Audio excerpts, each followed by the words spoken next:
I'm going to talk about fundraising for your team. I get a lot of questions on how do I fundraise. I'm a teacher. I don't understand how to ask for money. That's not my job. It's not my job description. But now I've adopted robotics. And yes, there's a cost to robotics. Unfortunately, if you were a football coach, you'd probably have a parent PTO that would help fundraise and booster clubs and you're selling tickets. But you can't sell tickets to robotics because no one's going to come even if you ask it for free. Eventually, we will be selling tickets. I think our first step is we're having the state championship at Lucas Oil. Eventually, the culture will change where this will be so awesome that everyone's going to want to go. Right now, REC won't let you charge. Yeah, but no one will come if you charge. So I'm going to kind of go over as from a teacher's perspective, a coach's perspective, and then now that Bree and I have kind of learned a lot about how to fundraise money outside of teaching, and then thank you. I've also learned, I joined a school board 3 years ago with a school that is a failing school and needed a lot of help, and I decided to join the school board, and I've learned the inside, inner workings of how school boards and budgets work that have really helped me navigate through all of that mess. So, I'm going to share you that insight as well. So, going back to that PR team, I don't think it is unreasonable to expect you to have a presentation once a year for your school board.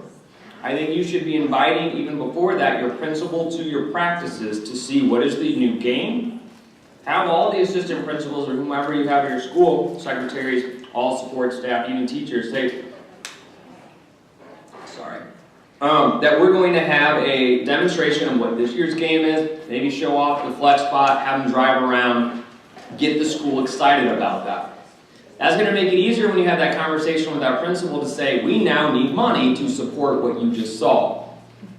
Before you ask for money, you need to put together a budget. I put together a rough budget of what I think what is a wish list and a need list. And these are two separate things, but you put it all on a budget. So, some of you will say to me, I do not have money, our school does not have money. And I will come back and tell you, you might be correct, but your school corporation does have money.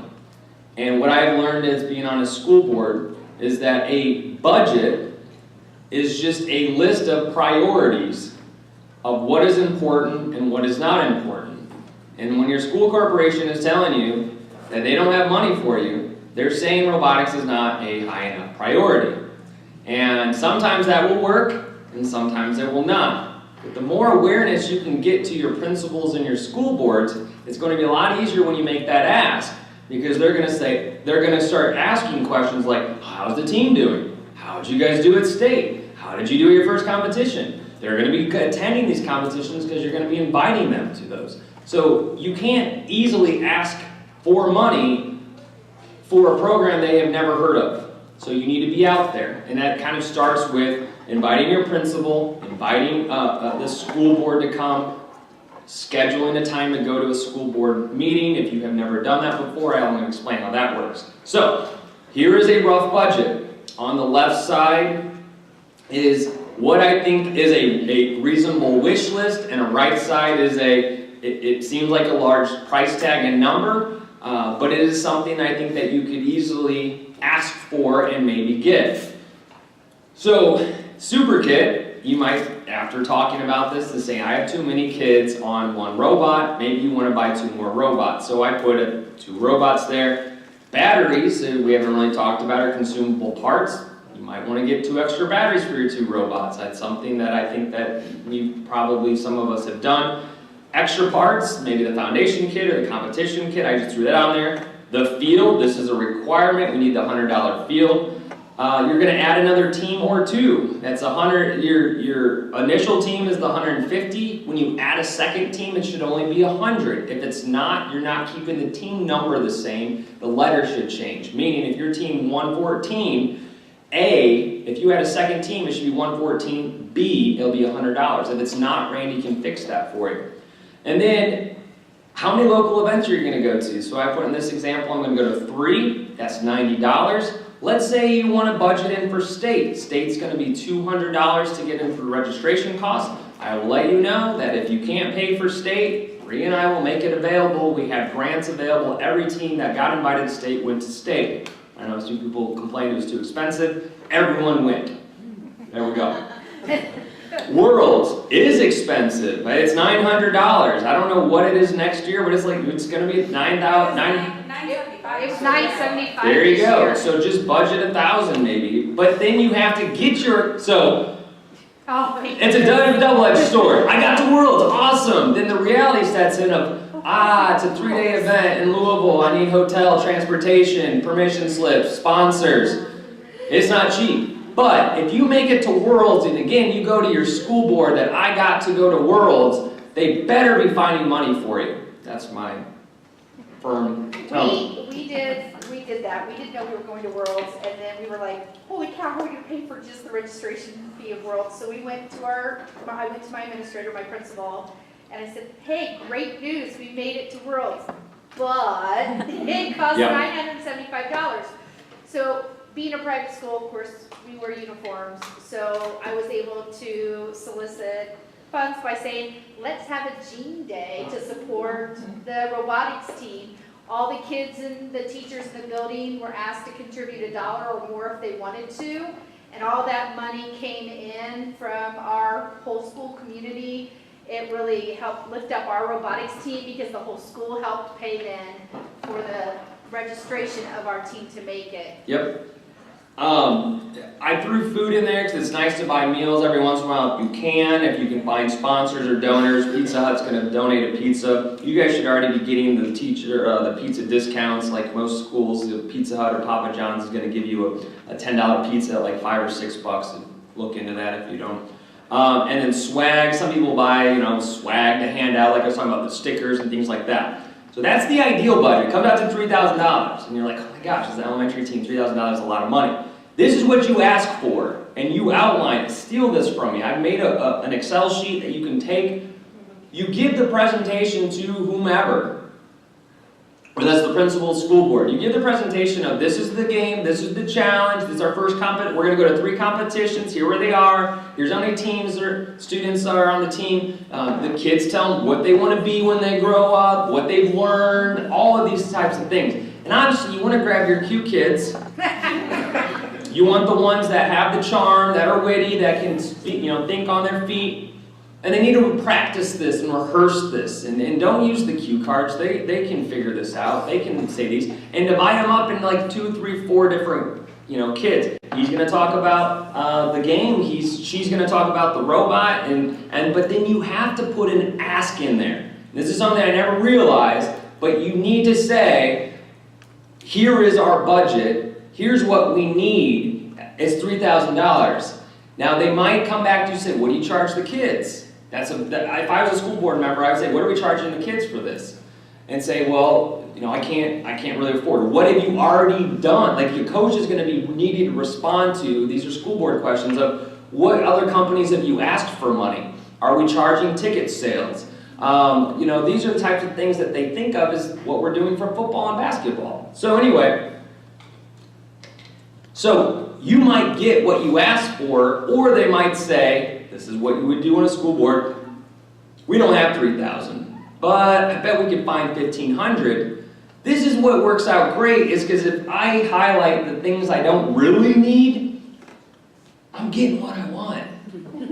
So make your budget, and this isn't lying, because all of us in this room could use all of this right here. We could figure out how to use it. And even if you have to zero your balance at the end, which I hope not all of you have to do that, but even if you have to zero your balance at the end, all of you could benefit from these things. But you want to make sure you're not asking for the minimum. Don't ask for $100 in your registration and that's it. You need to ask for enough and plan ahead of, maybe we are going to state this year, so you better put the $200 in there. You got to travel down to Indianapolis, and maybe you have to pay for lunch while the kiddos are there, whatever it might be. Put that in there. And then don't be scared to ask for a lot of money, because I use football a lot because our school corporations find money for these programs, and I don't mean to bash them because I think they're great for our kids in an aspect, and they suck in another aspect. But when you're asking for money and you're up against the football team, they're charging tickets, they make money, and they're saying, well, the football brings in money. Are you kidding me? That football stadium costs how much to make? The custodians that are cutting that grass, maintaining it, cleaning up, how much does that cost? The energy to keep the lights on, like, no, those ticket sales do not keep that football stadium going. It does not keep the basketball, floor maintained. So don't let them use that argument against it. And then, I could easily go toe-to-toe on anyone of the value of robotics to football. But you can't do that in your first presentation. You gotta warm up. You can't just dive into that. You can't use my anger sometimes. You gotta warm up to show the value of what they're getting out of this. But anyway, it is likely that they'll just say, I can only afford $1,500, but what I was pointing out here is you might only need $1,300. And they give you $1,500, great. You don't tell them, I just only need $1,300, you want $250 back. No, you don't tell them that. You got it, because you never know when you'll get it again. So anyway, you make sure you make a budget. You can steal mine. I think I put it in here, right here, as a sample budget. Modify that, take that, use it for your own. But here's what I was talking about. I know that some of our families cannot afford a dime. Some of them can't even pick up the kids. We want to do everything we can to make sure those kids are a part of our team and don't feel like they can't be a part of the team. So it is not, when I was a mentor at Lego League in Lafayette, there were kids that were on robotics teams that parents couldn't pick them up, and we called, as college students, the local city bus to have them come to our school. And we wrote letters to the mayor of Lafayette to get the city bus to come to the school, because the school wouldn't pay for it, to drive them home. I know it's a lot of extra work, but you can tell I get very passionate about things. It's a lot of extra work, but there's no transportation and money shouldn't be that barrier. But I don't think it's unreasonable to ask kids, as Paul brought up. You want to be on a marching band, those instruments aren't cheap, and they're paying for it, and the uniforms, and in every sport activity, parents are expected to pay for it. So it's not unreasonable to ask for a small fee, whatever it might be. Look at your budget and see where you might get a couple $100s from the kiddos. So anyway, but I think you start with the parents, think about a fee, a small enough fee that it's not scaring them away. But I do like the skin in the game, the family's saying, hey, I put $40 and I'm not gonna just pull my kid. Next, you got to get the principal on your side to support what they're doing. Some of your principals rock. I love hearing stories of my principal had money and bought me 7 fields. I'm like, you don't need 7 fields? That's awesome. That's cool. That's really neat that your principals are supporting. Keep them happy, keep them aware, invite them to practices, let them drive the robot. You need to get them on their side. When you buy shirts, get an extra shirt, give it to the principal. You need to do these things to get their support. And then I just say it just builds up. School board, all you gotta do is get in contact of the secretary of the school board. It's on your website as a school corporation. And email them and say, can we be on the October or whenever you assemble your team school board? Put us on the agenda and make a 10-minute presentation. Bring in the robot. I always make the kids put the robot on the desk that they're at, and I give it to another school board member and say, drive it, try to figure it out. I'm like, this is complicated. Yeah, our kids are so smart because of this. And they need more money to be even smarter. They're obviously smarter than you, they know how to drive it. You need to show them how impactful and put this up and show them how fun it is. And then at your first this is another double-edged sword. If you don't think you're going to be good at your first competition, you might wait till the second competition to invite them. But invite school board members and principals and see if you can get a parent that you can trust to handle them. Greet them at the door, bring them in, show them the pits, show them the competition, explain the game, sit them within the stands, just tell them to come for an hour. But you need a handler, and it can't be you because you're going to be busy with everything else, to kind of walk them around and show them. These are all types of things I think that really help sustain your program. The earlier you can get this out, the better. It's very likely that most of your schools already set a budget in July or May of last, we just missed a lot of this. So if they're saying you don't have money now, put it in that budget and say, well, we're going to be coming next year. How do I get on the docket for the budget for for 1920. Wow, it's going to be around the corner. It's going to be 2020 soon. And then the last one, and this is private partners. And I know some of you were saying, well, we don't have a lot of industry leaders or companies in our area. This is what I relied solely on, was private companies in my area. And the way I've found out, the easiest way to do it is start with the parents. You've got 10 kids on the team. You might hopefully have 10 to 20 parents there. Find out, and I did this on the I have a slide about this. When the parents signed the application and signed what they're committing to, I asked them to give me their work number and work company, and I went down that list and I was like, ooh, Rolls Royce, we're going to contact them. Oh, Lilly, okay, we're going to contact them. But that way you can kind of get an idea of what different companies they work for. If they work for Papa John's, we can get pizza there. Like, kind of think about, like, where can we take advantage of some of these existing parents. And then when you find a parent that does work for a company in your area, that is your way into that company, because cold calling is the hardest. Calling a company and saying, hey, you want to hear what I have to tell you. When a parent's invested, it's going to be easier for them to get, say, to whoever it might be that's in charge, to say, hey, my kid is robotics program's trying to raise $1,300 or $1,500, whatever you come up with. Who would be the right person to speak with to talk about a donation? And invite them just like you would the principal school board. It's harder to go to a company when you're elementary kids. Invite them to come and give that presentation and ask them, yes?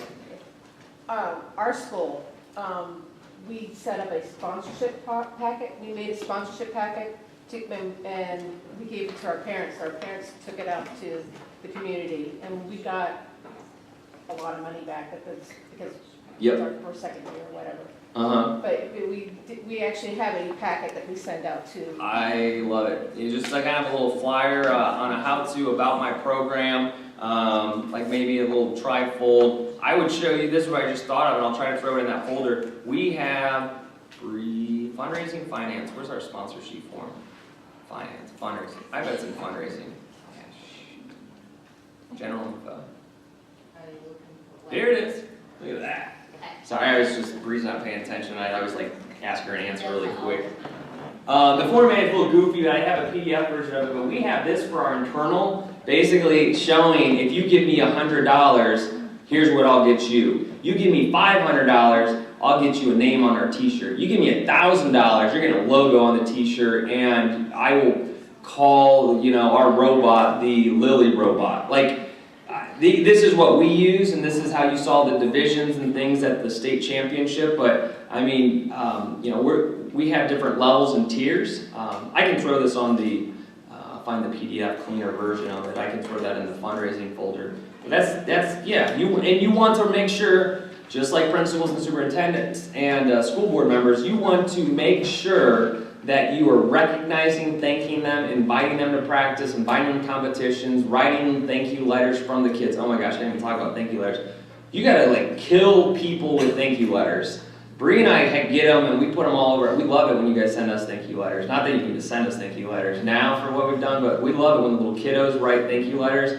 It means so much to these school boards. Thank you for coming over. Principal comes, thank you for spending time and taking time away out of your busy day for checking out our practice. Like, make sure that they're sending thank you letters to all those. But anyway, private partners, here's my strategy on this. Give the presentation and you ask for, I call talent, time, and treasure. They're the three things that you're asking for. Talent and time is get a mentor. Ask for a mentor. We need mentor that know the industry, know the engineering, into my classroom to help mentor a team. That's the time and the talent that you're providing that you don't all have. And I'm not insulting you. I didn't have as a teacher. That's why I brought people that knew how to program. I didn't know how to program in Java, and I brought programmers to my team to give up time and talent. And then what would happen eventually is the treasure comes in, the money comes in, because my mentor was there showing me seeing the value, and then he is getting frustrated that we don't have enough laptops for him to program, and he's like, boss, I'm mentoring, I'm giving up time, we need more, this team needs more laptops, and probably an extra $1,000. And like, that helps. Sam? Check with your parents, because some of them work for places that will automatically do that. Just say, hey, if you work for an engineering company or somewhere that you think they will match your time, you may get money that way. I mean, we got $1,000 from Cindy last year just for the match time that one of the engineers spent with us. And I keep saying engineering and programming, but our largest sponsor is Guggenheim Life and Annuity. It's a life insurance company.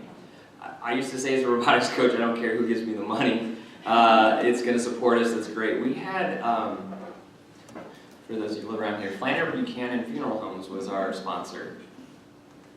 It's weird to have a Flannery Buchanan on our shirt, but they gave us $500. I'm taking it, I'm cashing it, and we're going to use it. So it doesn't have to be a tech company in your area.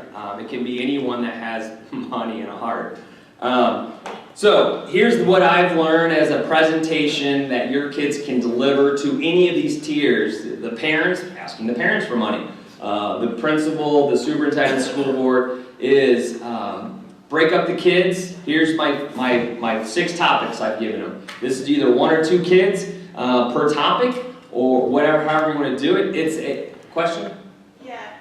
How do you recommend handling all of this and sharing this among your district?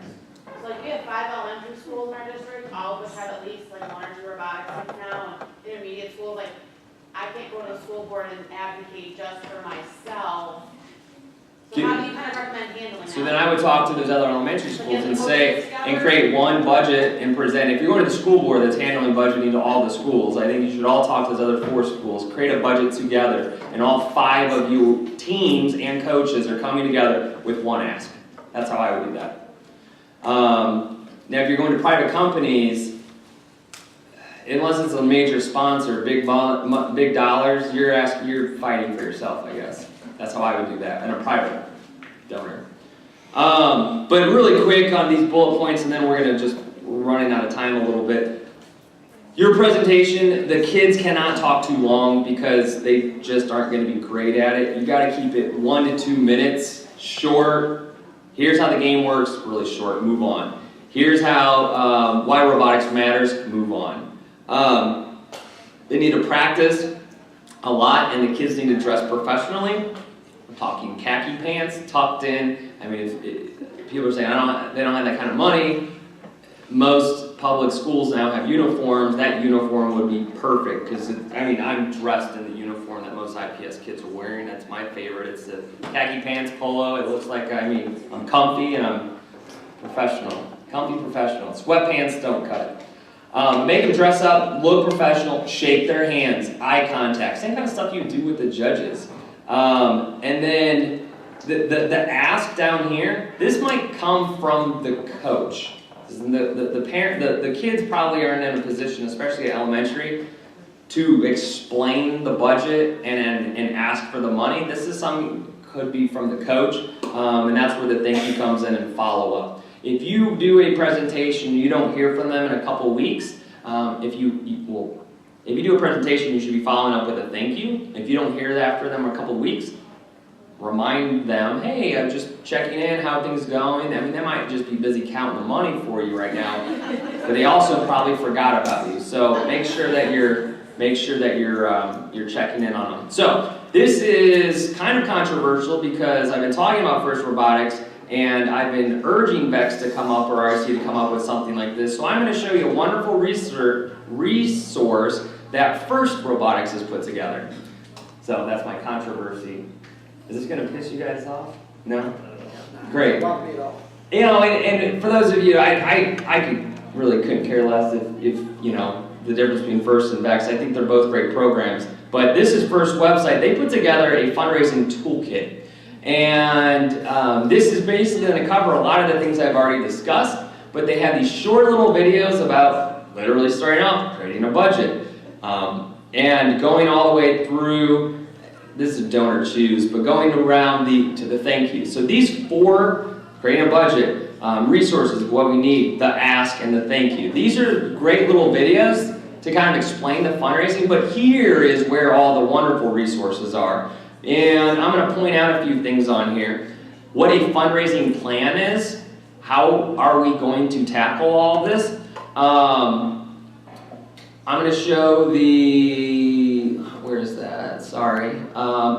Here's presentations of what teams have done. Again, these are mostly high school first. They're not going to exactly align with what you need, but they're pretty darn close.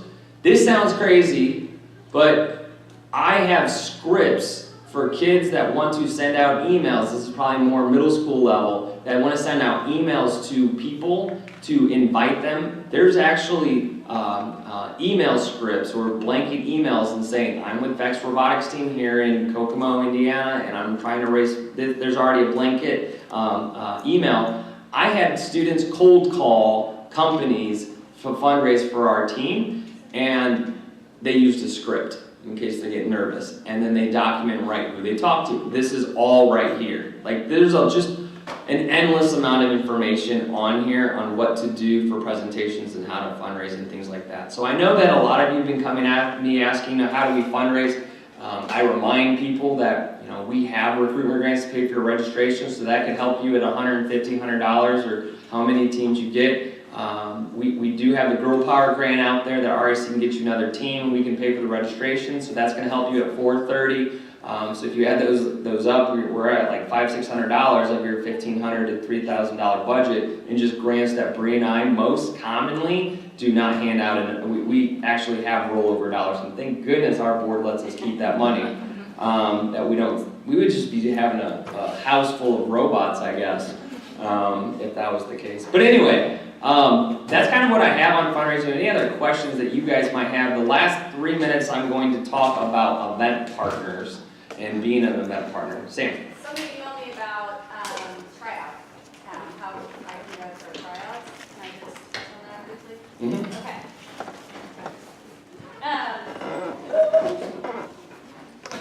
I'm gonna not put down this right. It's been all day. Okay, so I do 2 days of tryouts. Do you do tryouts or do you scheme everybody? You have more money than I do. You're gonna keep your money.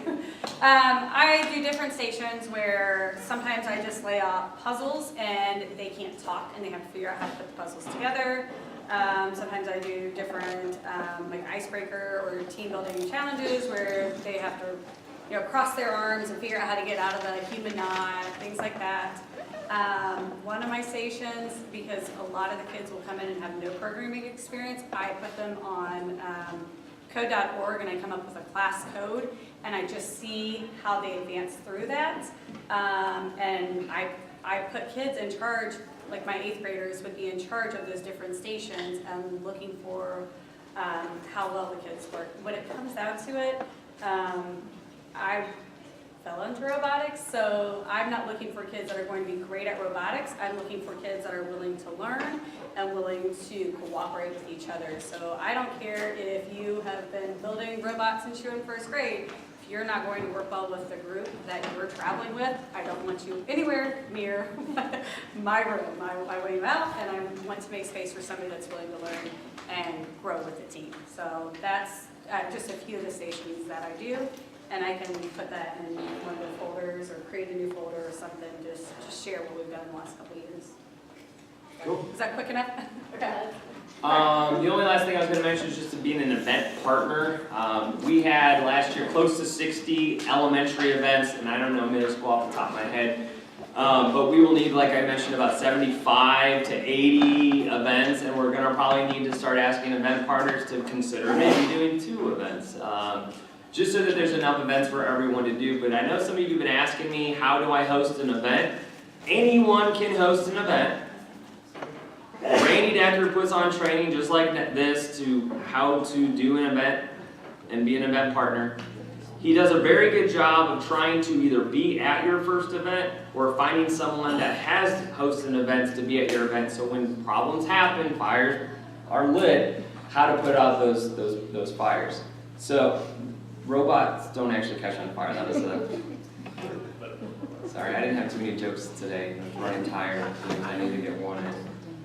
So if you are interested, email Randy. And if you are an event partner, consider maybe doing 2. Because I think some of the biggest concerns we had last year is there weren't enough events for people to do multiple. They are going to do a new sign-up process on how you sign up for events, so keep an eye out on that. it'll be interesting to see how that goes. I don't know the exact details. Randy did text me as far as double qualifiers go. We were right. It will be, if an event is a double qualifier, meaning someone won excellence and teamwork challenge, at that individual event, when the event's over, Randy will go in and find the next highest ranked skills at that event to award for just that event. It all restarts when you go to a different event. So if you want more information on that, Randy will put out information out there, but that was a kind of a thing that I had hanging out there that I never got back to you on.